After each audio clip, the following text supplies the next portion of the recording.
நடிகர் ரவி மோகனும் அவருடைய மனைவி ஆர்த்தியும் வந்து சென்னை உயர்நீதிமன்ற வளாகத்தில் இருக்கக்கூடிய அந்த குடும்ப நல நீதிமன்றத்தில் விவாகரத்து கேட்டு அந்த வழக்கு என்பது தாக்கல் செய்யப்பட்டிருக்கிறது.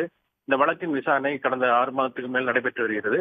இதுல வந்து ஏற்கனவே இந்த வழக்கை விசாரித்த சென்னை 3வது குடும்ப நீதிமன்ற நீதிபதி தேன்மொழி வந்து இருவரும் சமரச பேச்சுவார்த்தைக்கு வந்து சமரச மீடியேஷன் சென்டர் என்று சொல்வார்கள், அங்கு அனுப்பி வைத்தார்கள். அங்கு கிட்டத்தட்ட 3 முறை அந்த பேச்சுவார்த்தை என்பது நடைபெற்றது. அந்த பேச்சுவார்த்தைக்கு பின்புதான் அந்த வழக்கு என்பது தற்போது குடும்ப நீதிமன்றத்தில் தேன்மொழி முன்பு மாற்றப்பட்டது. இந்த நிலையில தான் நடிகர் ஜெயம் ரவி ரவி மோகன் வந்து இன்றைக்கு வந்து ஒரு மனு ஒன்றை தாக்கல் செய்திருக்கார். அதுல தனக்கு ஏன் விவாகரத்து வேண்டும் என்று அந்த முழுமையான காரணங்களை சுட்டிக்காட்டி அந்த மனுவை தனியாக தாக்கல் செய்திருக்கிறார்.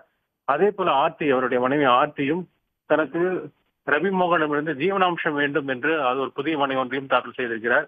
இந்த மனுக்களை எல்லாம் விசாரித்த நீதிபதி வந்து அந்த ஆர்த்தி தாக்கல் செய்த மனுவுக்கு ரவி மோகன் வந்து பதிலளிக்க வேண்டும் என்று உத்தரவிட்டிருக்கிறார். வருகிற ஜூன் 12ஆம் தேதி வழக்கு விசாரணை ஒத்திவைத்து அதற்குள் அந்த ரவி மோகன் இந்த ஆர்த்தி தாக்கல் செய்த அந்த ஜீவனாம்சம் வழக்கிற்கு என்ன பதில் சொல்கிறீர்கள் என்று கேட்டு அதற்கான பதிலை தாக்கல் செய்ய வேண்டும் என்று கேட்டுக்கொண்டிருக்கிறார்.